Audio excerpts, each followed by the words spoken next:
Mudah-mudahan mulai malam itu ada yang rindu mati ya Pak. Karena rindu mati itu baik Pak. Aku mati nonton bola Pak sampai 100 sekian kan. Aduh. Masya Allah ya. Sebenarnya begini juga Pak. Dunia itu tidak perlu dipinta-pinta, dia datang juga tuh. Itu kenapa di surat Al-Qasas tadi beda Pak perintahnya. Carilah akhirat. Itu ya. Wabtaghi fima atakallah daral akhirat. Carilah akhirat. Walatan sana nasibaka minad dunya, jangan lupakan bagianmu. Kalau akhirat harus dicari Pak, tidak ada bagian kita. Jadi kalau soal dunia tidak perlu dipinta-pinta juga Pak, dia akan datang juga kalau bagian itu. Makanya kita selalu berkata tuh habis salat tuh, Allahumma la mani'a lima a'taita wala mu'tiya lima mana'ta wala radda lima qadaita. Ya Allah, kalau engkau sudah mencatatkannya, sedunia orang menutup pintu akan sampai. Kalau engkau tidak menuliskannya, sedunia orang mengantarkannya, tidak akan datang. Dan tidak ada yang bisa menolak apa yang sudah engkau putuskan itu. Itu Pak. Ya, itu. Minimal ketika sakit, kau lidah banyak berzikir. Percayalah Pak. Cuma orang ketika sakit itu Pak, tasbih pacik itu mah. Sehatlah Pak. Betul juga. Kau tu kuah. Itu. Dah rancak sakit tu Pak. Ketika sakit itu makanya Pak, orang-orang ketika sakit itu kan lunak hatinya. Coba orang kalau kasih penyakit Pak, tu datang menjenguknya Pak, menangis itu mah. Menangis itu Pak, tanda hati sedang lembut. Ternyata penyakit itu melembutkan hati. Makanya orang kalau sakit Pak, tak kena mati langsung. Itu. Iya Pak. Ketika onyo sakit gak balik, mohon maaf ambo yo, dan selamu kok don telonsong ambo. Makanya kadang-kadang begini Pak, ada orang saleh mati payah. Ada preman gadang yang ndak pandai beribadah, mungkin mohon maaf memang kafir misalnya itu. Tapi matinya mudah Pak. Ndak bisa Pak mengatakan, "Wih, ancak jadi premannya ndak." Masih matinya. Iku ustaz gadang gua, 3 hari mangok-angok dia mati le. Tidak bisa kita ukur orang ini sekedar aku Pak. Kalau nyambi di dunia kau kebaikannya. Yang ini orang saleh ini dia ahlu sorga, cuman ada dosa sedikit menyandung. Maka Allah payahkan matinya supaya semua selesai di dunia, di akhirat bergolonglah ke surga oleh. Itu cara. Jadi penyakit itu bukti Allah sayang, rahmat Allah begitu. Tapi prinsipnya akhirat itu jauh lebih baik. Tidak ada bandingan dengan dunia. Jadi ya untuk ke sana ya tentu perlu ya usaha yang maksimal.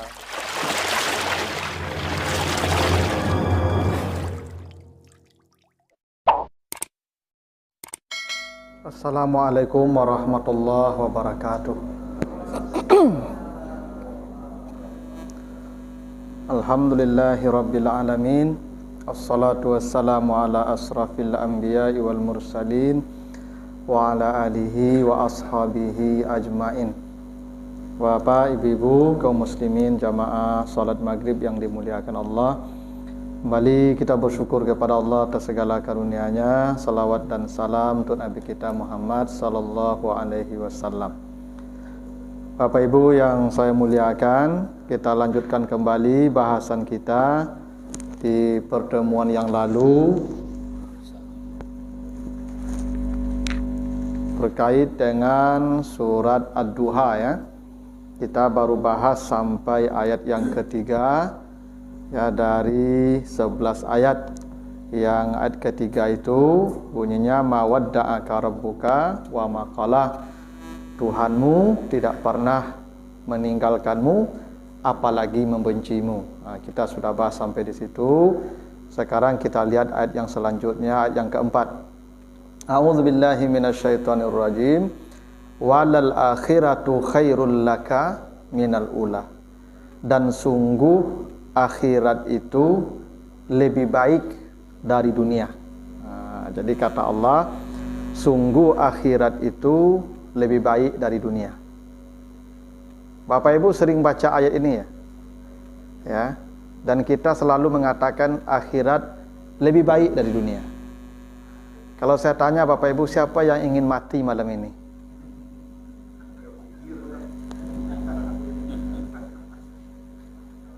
Gini, Bapak Ibu ya tinggal di Padang, rumahnya rumah gubuk.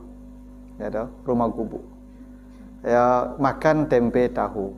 Tapi di kampung rumah rancak, makanan mewah, pembantu banyak, kendaraan mewah. Dan Bapak Ibu diberitahu bahwa di kampung lebih baik dari di sini. Lalu Bapak Ibu tetap juga bertahan di sini lama-lama. Nah, itu kurang akal namu tuh Pak. Ya nak?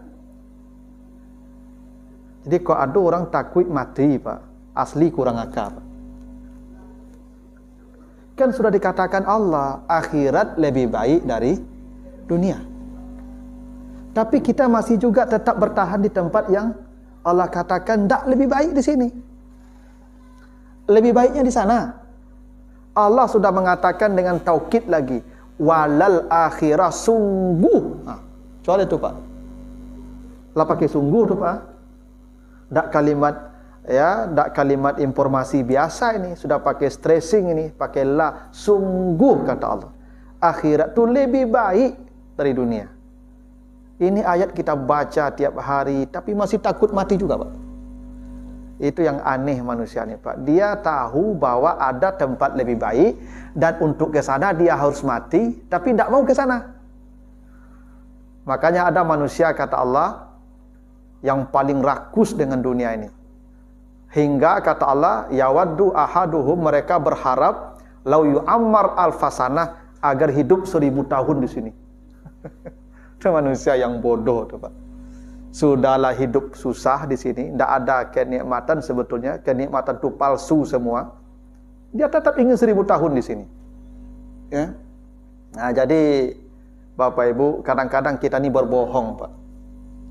Ya, lidah kita dan hati kita ternyata tidak sama Pak. Lidah kita mengatakan akhirat lebih baik, hati kita tidak mau ke sana. Ini hebatnya ayat ini Pak. Tapi menurutnya begini, kata Allah, sungguh akhirat itu lebih baik dari dunia. Tapi Allah tidak menyebut dunia dengan kata dunia, tapi kata ula. Ya, ula ya. Allah tidak mengatakan walal akhiratu khairul laka minad dunya. Apa ya? Karena akhirat itu lawannya dunia. Ya. Nanti coba Bapak Ibu baca surat Al-Qasas ayat 77. Wa ba'taghi fi ma atakallahu daral akhirah wa la tansa nasibaka minad dunya. Carilah akhirat, jangan lupakan bagianmu di dunia. Jadi akhirat itu lawannya dunia. Harusnya ayat ini berbunyi walal akhiratu khairul laka minad dunya. Ya. Itu lawannya itu. Tapi Allah tidak mengatakan begitu, kata dunia diganti dengan kata ula. Walal akhiratu khairul laka minal ula. Lalu ula ini diartikan dunia, padahal dunia itu ya dunia bahasa Arabnya. Kenapa begitu, Pak? Kenapa Allah tidak mengatakan walal akhiratu khairul laka minad dunya, padahal kata dunia itu dalam Al-Qur'an ya dunia. Lawannya akhirat. Makanya tadi dalam Al-Qasas tadi wala tansa nasibaka minad dunya wa bataghi fima atakallahu daral akhirah. Akhirah lawannya dunia. Tapi di ayat ini akhirat lawannya ula. Bukan dunia. Allah mengatakan akhirat lebih baik dari dunia, bukan dari dunia tapi dari ula. Gini, dunia itu bentuk katanya superlatif namanya Ibu, isim tafdil, superlatif yang menunjukkan makna paling atau ter. Kata dunia ini Ibu aslinya dana. Ya. Dunia itu bentuk muannas namanya ini. Dunia itu dari kata dana. Dana itu artinya pendek, singkat, rendah, murah, hina. Itu arti dana itu. Jadi jangan dikasih nama anak misalnya Dona. Dona itu artinya rendah. Rendah artinya itu. Ya. Kecuali din, kalau dina agama ya.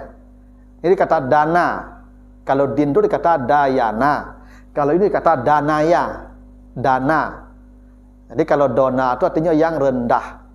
Dani itu artinya yang sangat rendah, yang sangat hina. Dani, dono, dani sama tuh Pak, kata yang sama juga tuh. Ya, dina apa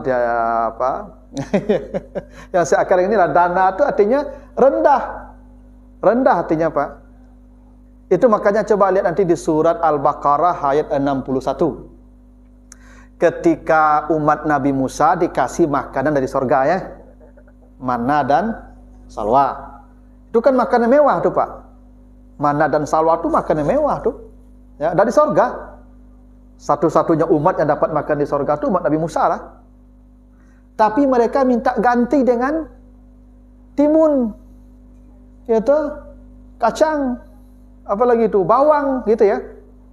Apa kata Allah? Atastabdiluna allazi huwa adna, atastabdiluna allazi adna billazi huwa khair. Ya, saya pastikan bacanya. Kata Allah, ya, atastabdiluna, ya, allazi huwa adna billazi huwa khair, ya, betul begitu. Jadi situ ada adna, lawannya khair. Apakah kalian minta tukar yang rendah dengan yang lebih baik?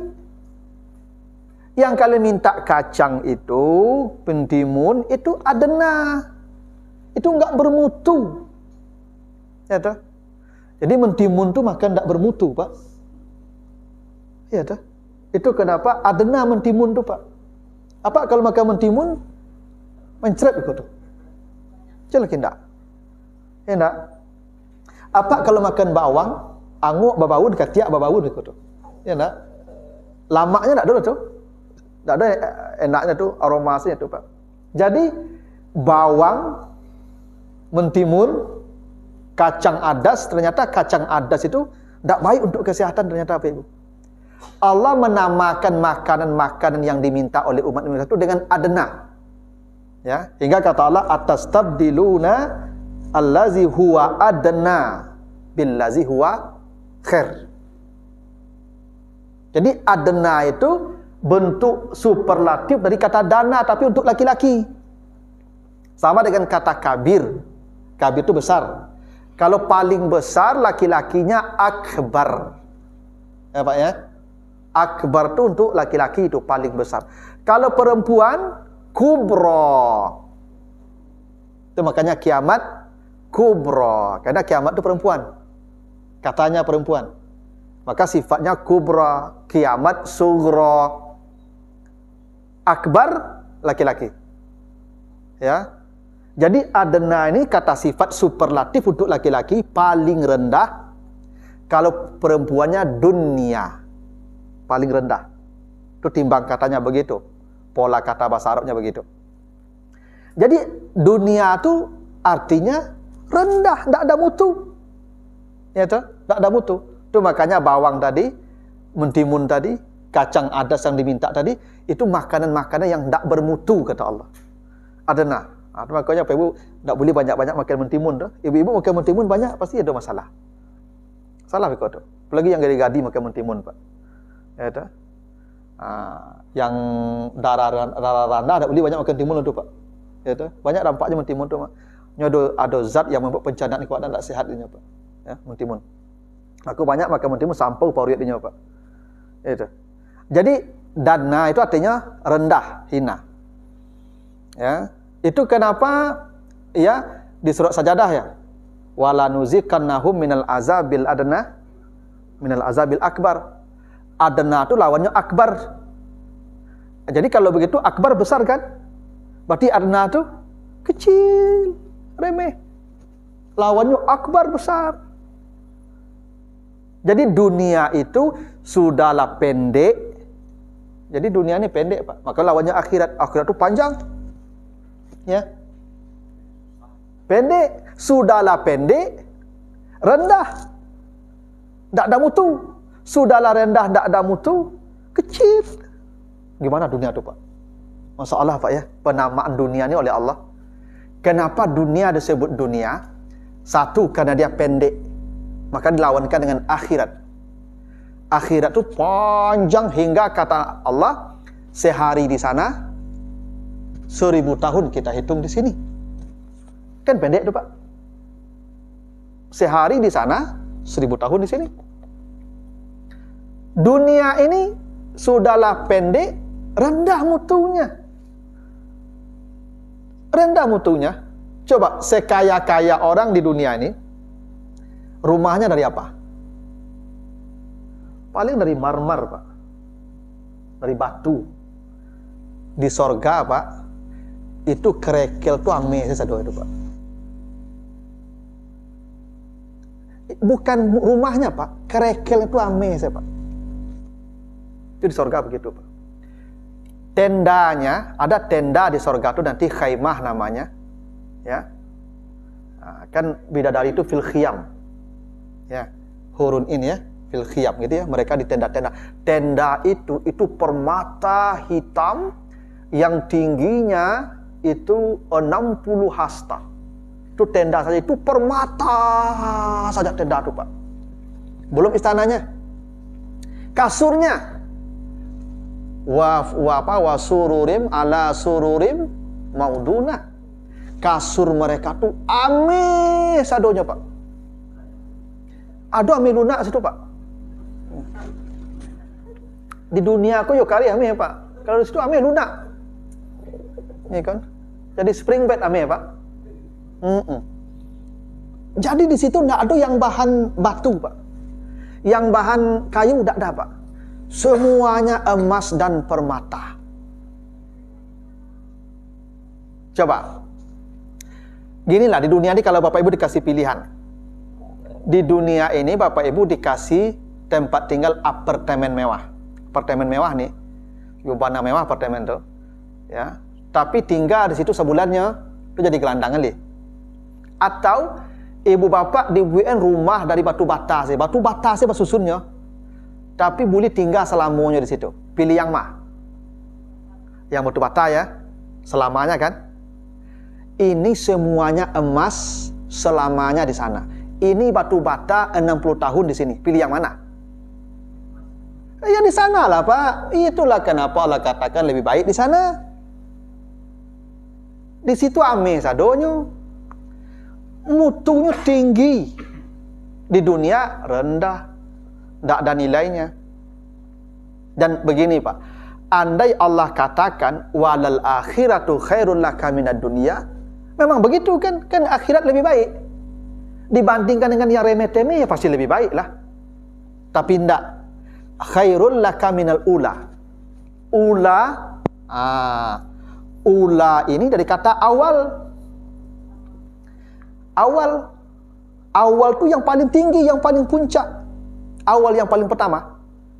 Kalau dia laki-laki awal, kalau perempuan dia ula.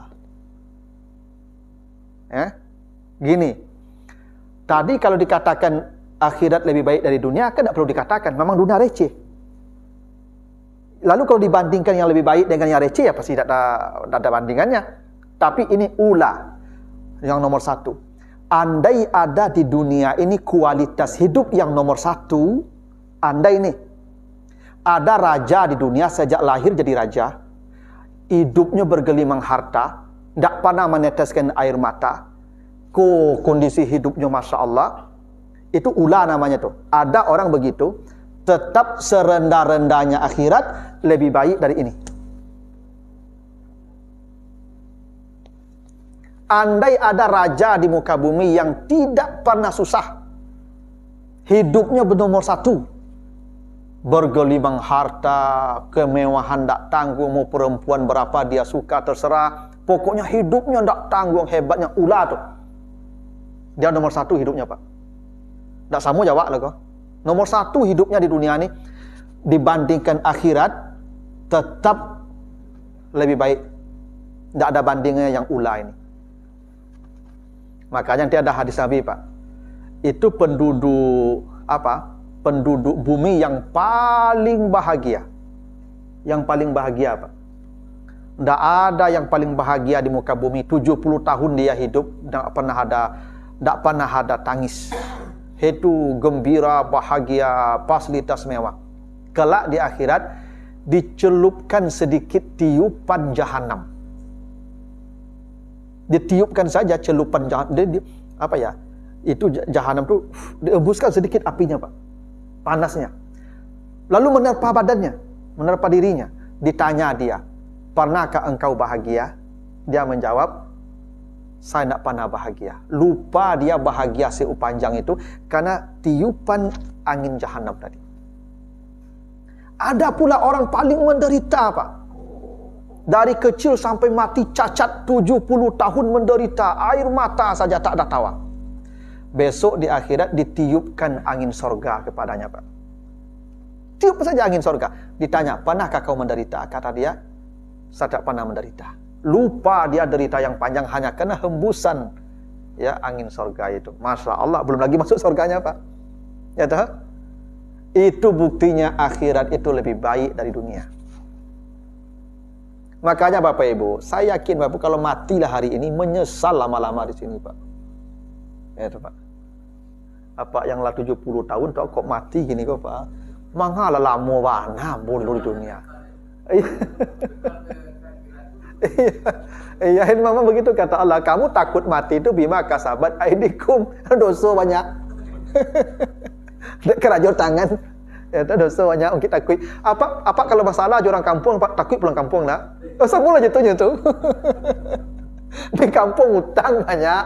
Ya tu orang kamu nunggu, masalah banyak je orang tu takut pulang mereka tu mah. Itu. Jadi memang begitu kata Allah. Jadi itu alasannya Allah tidak membandingkan akhirat dengan dunia. Tapi akhirat dengan ula. Walaupun ula itu bisa diartikan dunia, tapi dunia dalam bentuk ula itu dunia yang berkelas. Kalau dunia yang tidak bermutu. Ya Pak. Kalau ula dunia yang bermutu. Andai ada dunia yang bermutu, tetap tidak selevel dengan serendah-rendahnya nikmat di sorga. Nanti Bapak Ibu, orang terakhir yang masuk sorga dari penghuni neraka. Jadi penghuni neraka itu nanti dikeluarkan dari neraka itu semua. Kecuali orang-orang kafir yang kekal di dalamnya. Orang beriman, walaupun sebesar zarah imannya, akan dicabut dari neraka. Nah, yang terakhir masuk sorga ini, tidak ada lagi yang akan keluar dari neraka, Pak. Habis. Dia orang terakhir, akan diberikan oleh Allah wilayah di sorga, itu 10 kali lebih luas dari wilayah Nabi Sulaiman. Wilayah Sulaiman itu, Pak, mencakup sepertiga dunia pada masa itu. Dia dapat 10 kali lipat wilayah Nabi Sulaiman. Yang paling kudian masuk surga. Bayangkan yang paling dulu, Pak, cuala galawi tunjuknya, Pak. Aku punya den kuat, caknya, tak? Kalau yang paling dulu tu Pak katanya, saya milih, Pak. Sama ambil ladang, Pak. Kalau ambil ladang tu kan, yang paling dulu mana ruko kan dapat yang rancak-rancak lokasinya, Pak. Yang kemudian timbul tu puncak-puncak dapat itu. Ya tu atau di tempat lereng-lereng lain. Itu pun tak bisa dibandingkan dengan kenikmatan yang paling hebat di dunia. Yang paling hebat nikmat di dunia ini Nabi Sulaiman, Pak. Nabi Sulaiman itu yang paling hebat nikmatnya. Dia paling kaya, dia raja, dia nabi, ya tak? Kekayaan tak tanggung-tanggung, istrinya banyak. Tak ada yang sebahagia Nabi Sulaiman, Pak. Jin takut jinnya, ya kan, binatang patuh kayaknya, ya tak? Tak ada orang sebahagia Nabi Sulaiman, Pak. Ya tak? Tak berani orang menghujat Nabi Sulaiman, kalau Bapak Ibu. Kau ada media sosial kini, kau tak berani orang menghujat-hujat di media sosial ke Nabi Sulaiman, kalau Pak. Itu, ya, jin, Pak. Pasukannya jin, burung-burung. Tak ada sebahagia Nabi Sulaiman.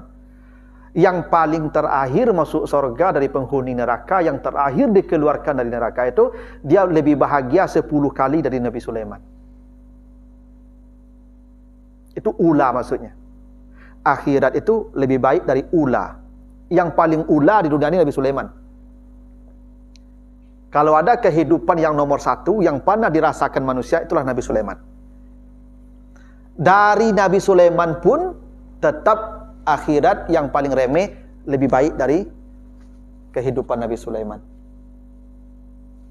Tak hebat akhirat tu, Pak. Ya. Mudah-mudahan mulai malam itu ada yang rindu mati ya, Pak. Karena rindu mati itu baik, Pak. Aku mati nonton bola, Pak, sampai 100 sekian kan. Aduh. Masya Allah ya.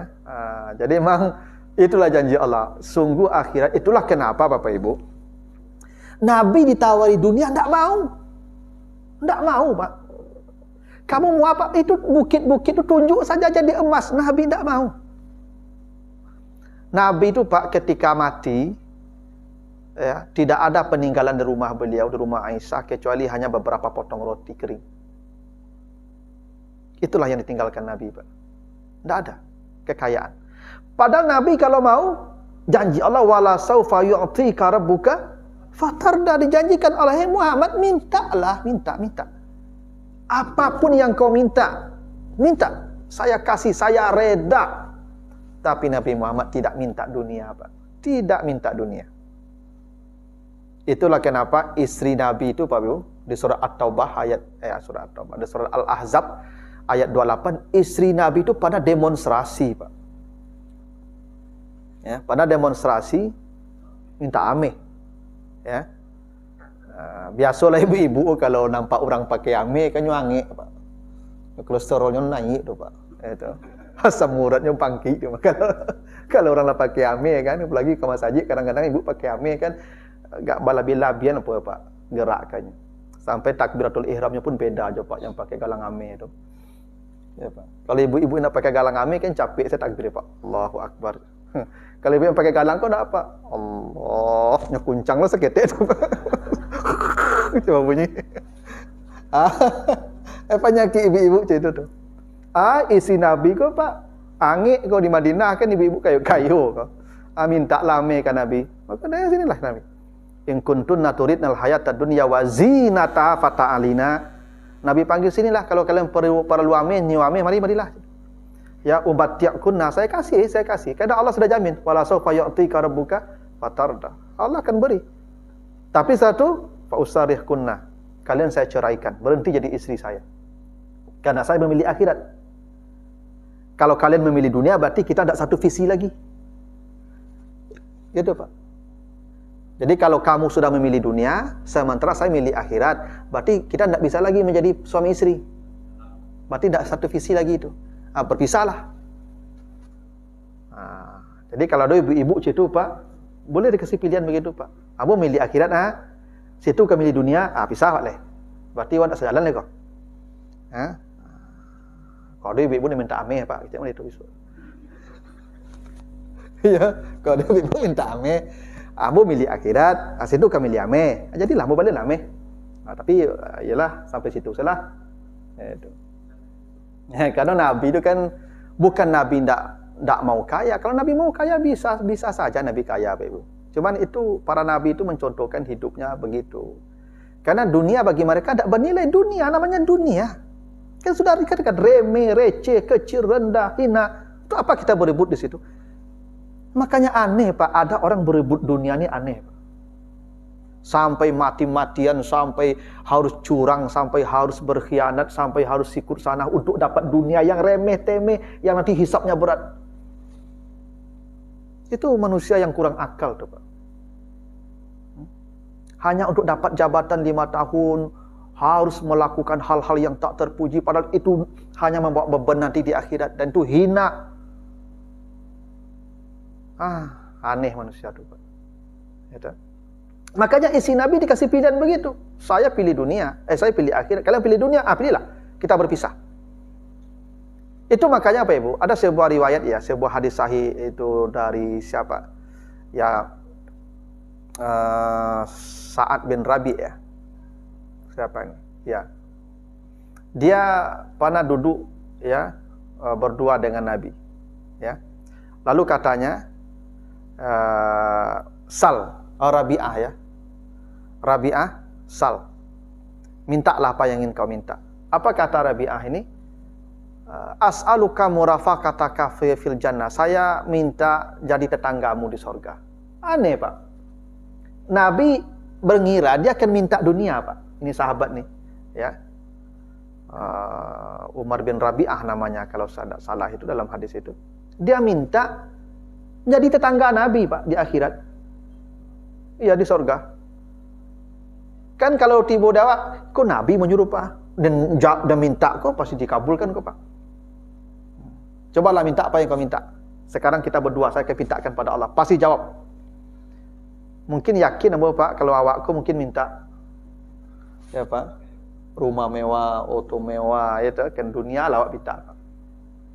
Tapi itu sahabat tak mengatakan itu. Umar bin Rabi'ah tak mengatakan ya minta dunia, tapi dia berkata minta jadi tetanggamu di surga.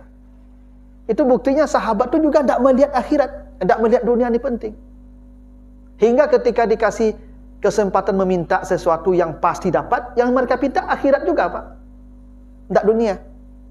Karena sebenarnya begini juga Pak, dunia itu tak perlu dipinta-pinta, dia datang juga tuh. Itu kenapa di surat Al-Qasas tadi beda Pak perintahnya. Carilah akhirat. Itu ya. Wabtaghi fima atakallah daral akhirah.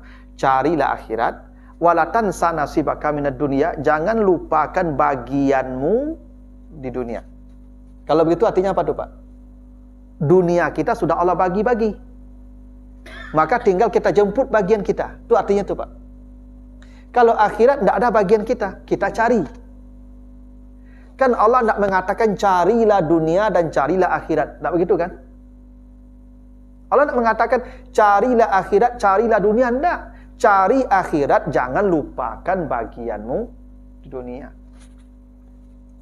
Artinya dunia tidak Bapak cari pun bagian Bapak ada. Kalau akhirat harus dicari Pak, tidak ada bagian kita.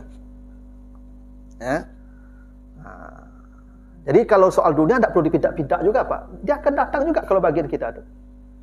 Itu makanya kita selalu berkata tuh habis salat tuh Allahumma la mani'a lima a'taita wala mu'tiya lima mana'ta wala radda lima qadaita.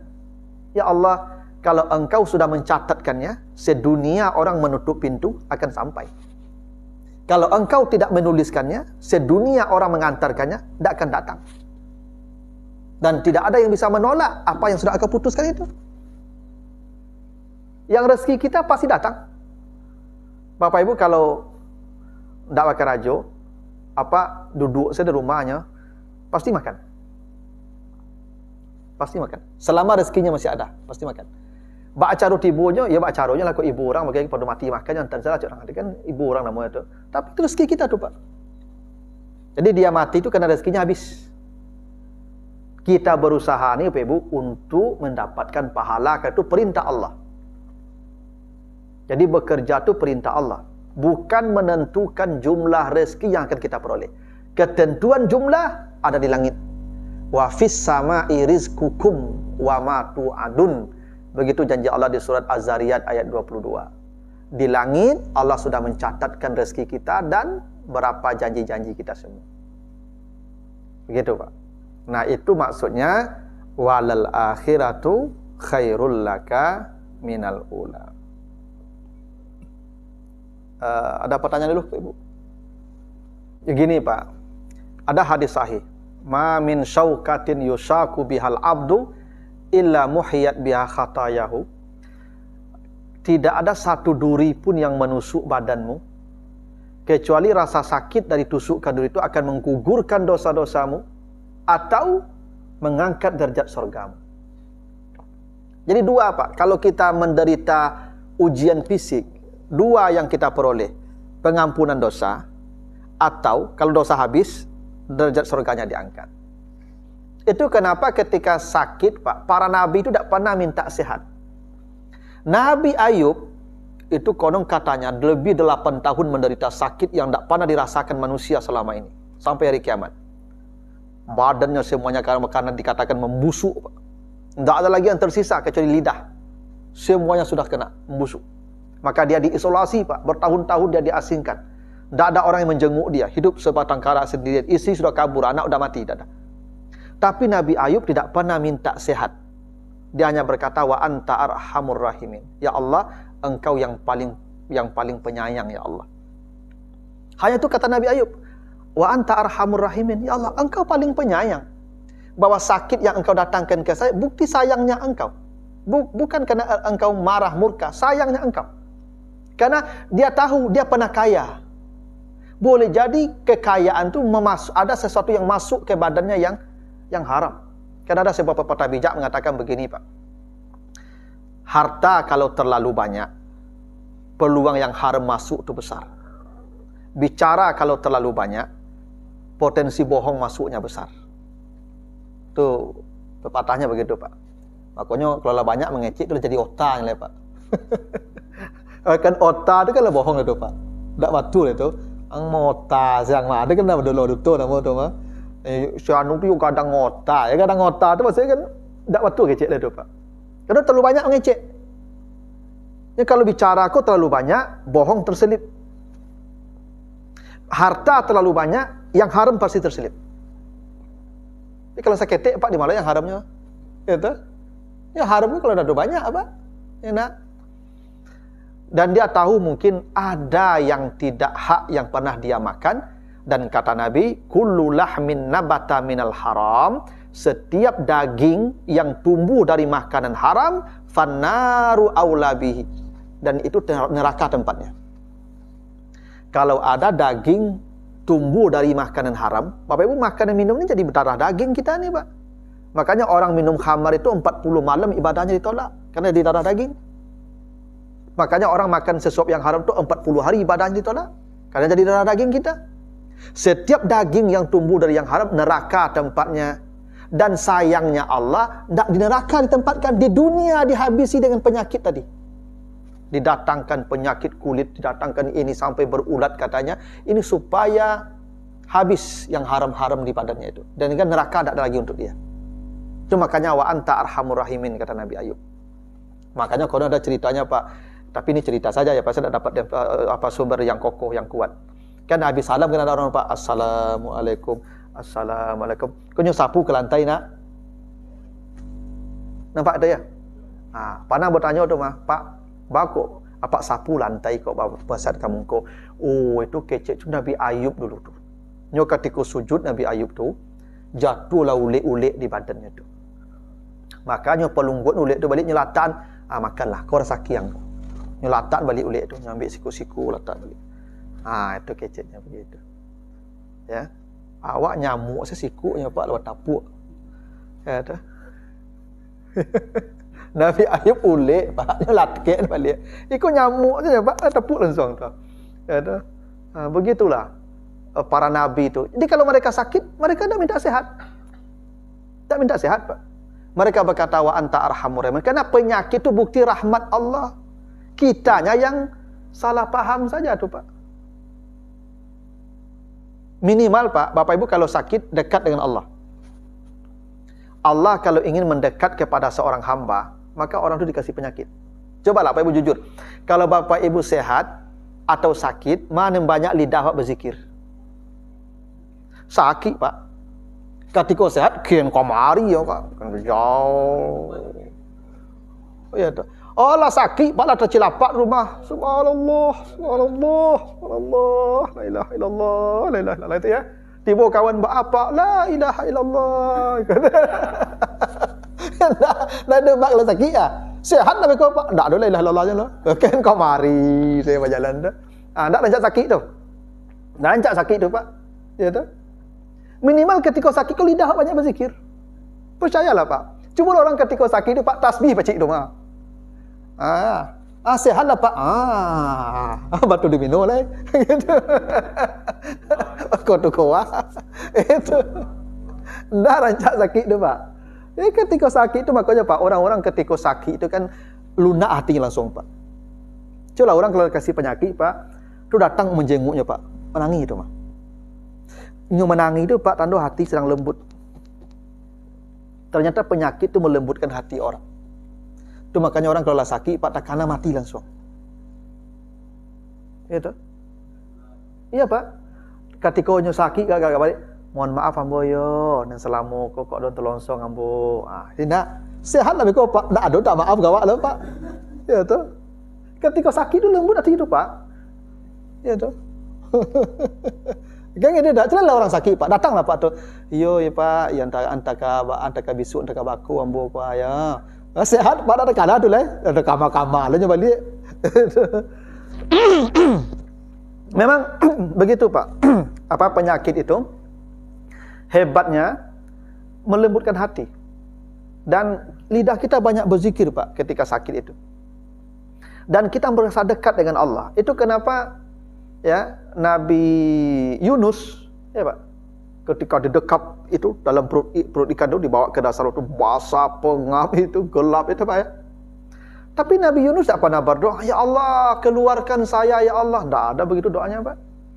Dia berzikir saja, la ilaha illa anta subhanaka inni kuntu minaz zalimin. Kalau tiba dia awak, ya Allah keluarlah ya, tolong selamatkan ya Allah, pasti gitu doa Pak. Tapi Nabi Yunus tidak. Dia berzikir saja tak? Kenapa? Karena itu bukti ketika kita dalam keadaan berat, sulit, zikir akan mudah keluar dari hati dari lidah kita. Berzikir paling baik. Ya, karena belum tentu sehat itu baik. Ya, tak? Allah hendak menghapus dosa kita. Kita minta sehat capek. Sakit dosa baru diskon Pak. Allah ingin menghapus semua dosa kita dengan sakit selama setahun. Baru sebulan kita minta sehat. Berarti dosa kita baru didiskon 1/2 balik baru. Ya toh? Kan rugi ya tuh. Biarkanlah Tuhan bagi sakit dulu sampai Allah menyelesaikan seperti Nabi Ayub. Allah sendiri yang memutuskan sakitnya, kata Allah, hentakkan kakimu ke tanah. Keluar air, mandi dan minumlah. Selesai langsung Nabi Ayub Pak. Tidak ada Nabi Ayub minta. Allah yang minta. Allah yang suruh, udah hentakkan kakimu ke tanah. Itu makanya isi Nabi Ayub itu Pak, nak sabarnya lah. Yang disuruh, ya Nabi Ayub, engkau Nabi Allah, berdoalah minta sehat. Apa kata Nabi Ayub? Saya malu berdoa. Nikmat kita terlalu banyak selama ini, belum sebanding dengan apa yang kita derita. Ini isinya kabur kan. Ada satu lagi isi yang desak juga tuh, yang satu yang merawat tuh Pak. Ya Nabi Allah, berdoalah minta sehat. Apa kata Nabi Ayub? Ini masani syaitan, kau setan kau.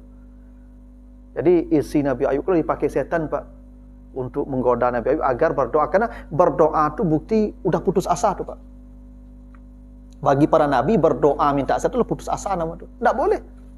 Tidak ada. Dia berdoa ya engkau lah yang maha apa. Makanya Nabi apa? Nabi Yakub ya, ketika Nabi Yusuf hilang kan dia tidak meminta tolong anak saya kembalikan. Tidak, dia hanya wallahul musta'an, fasabrun jamilun, wallahul musta'an. Ya, hanya Allah ya tempat mengadu. Tidak ada dia meminta, ya Allah tolonglah anak saya selamatkan, tolonglah anak saya kembalikan. Tidak ada Nabi Yakub begitu Pak. Ya, dia hanya berkata wallahul musta'an. Nah, ini bukti Pak Ibu bahwa penyakit itu tidak buruk. Buruk itu kalau kita tidak paham maksud Allah mendatangkan penyakit. Ya. Makanya Pak, mohon maaf nih, bapak-bapak ialah tua-tua mulai banyak penyakit nak. Nan lutui, nan parui, kan matoi kan. Kan bapak pun tua-tua kan lah banyak penyakit kok. Ya kan? Lah ka doktor tu sebantah nak. Nah itu. Bakuklah gaik-gaik kau dagi penyakit banyak. Karena dosa apa lah banyak. Dikurangi menjalan mati kau je penyakit tu Pak. Jadi apa bersyukurlah penyakit banyak di tua kau. Diskon dosa tu. Ada jamaah kau bangga Pak Ustaz. Dalam 65 Ustaz, belum pernah sakit Pak Ustaz. Tu dosa dah berkurang selama tu. Itu Pak. Itu. Pengurangan dosa tu yang lewat penyakit itu. Makanya kadang-kadang begini Pak, ada orang saleh mati payah. Ada preman gadang yang tak pernah beribadah, mungkin maaf memang kafir misalnya tu. Tapi matinya mudah Pak. Tak bisa Pak mengatakan, "Oi, hancak jadi preman yang tak lama matinya, sanang batuk basin matinya." Eko ustaz gadang gua 3 hari manguk-anguk dia mati dia. Tak bisa kita ukur orang ni ya dengan cara mati yang begitu Pak. Karena boleh jadi begini, yang kafir ini kenapa matinya mudah? Dia kafir sudah pasti ke neraka Pak. Cuma dia pernah berbuat baik di dunia. Allah Maha Rahmat juga. Dirahmati di dunia dia. Dimudahkan matinya. Di akhirat udah bergolong ke neraka oleh Pak. Telah nyambi di dunia kau kebaikannya. Yang ini orang saleh ini dia ahlu sorga, cuman ada dosa sedikit menyandung. Maka Allah payahkan matinya supaya semua selesai di dunia, di akhirat bergolonglah ke surga oleh. Itu cara Tuhan tuh Pak. Jadi penyakit itu bukti Allah sayang, rahmat Allah begitu. Tapi prinsipnya akhirat itu jauh lebih baik, ya kan? Tidak ada bandingan dengan dunia. Jadi ya untuk ke sana ya tentu perlu ya usaha yang maksimal. Ya kalau untuk mendapatkan yang lebih baik tentu tidak bisa dengan amal minimal, Pak. Ya tentu amalnya maksimal. Kalau nanti ada kekurangan, disitulah syafaatnya akan ada. Tapi kalau Bapak Ibu mengharap syafaat saja kan tidak bisa. Ya, jadi memang begitu. Jadi akhirat itu kita usahakan. Itu baru Ibu ya, baru sampai ayat yang ke-6 ya. 5 baru ya, 6, 7, 8 sekian bawah. Nanti kita lanjutkanlah di pertemuan berikutnya. Mudah-mudahan ada manfaatnya, lebih kurang mohon maaf. Subhanakallahumma wa bihamdika asyhadu an la ilaha illa anta astaghfiruka wa atubu ilaika. Wassalamualaikum warahmatullahi